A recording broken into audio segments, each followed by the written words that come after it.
Compared to the PlayStation 3, what has the uptake of the PS4 been like?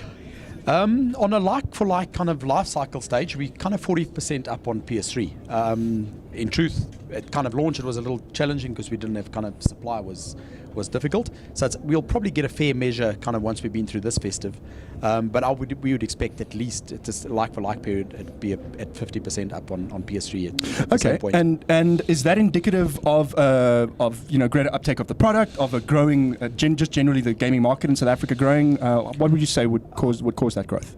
No, I think it's just, really a function of the console and the kind of the way it's been received by the consumer.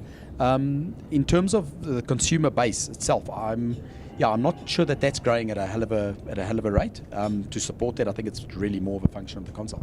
Okay, and can you give an idea of what the install base of PS4 versus PS3 is right now in South Africa? PS3 is it's a little difficult to gauge because we don't know how many guys have migrated to the kind of the next gen. But that's 300,000 plus from a PS3 perspective, and the PS4 is currently at about 40,000 and just beyond that now before festive. Okay, and what are your growth figures? I know you probably can't say exact sales figures, but what are your growth figures look like? In the next year we would expect to do between 70 and 100,000 in the next year. Okay. So going through this festive in particular, we've got some good initiatives in place, so that should improve. And are you still seeing folks buying the older console? Yeah, fortunately, we've historically always been kind of the previous gen has always lived in the same kind of almost lived side by side.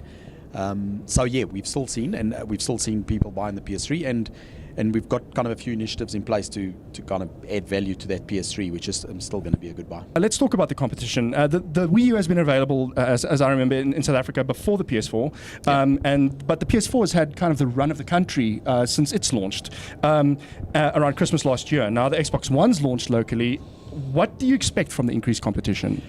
We welcome it, to be honest with you. Anybody that's shouting about gaming and console gaming in particular is good for us.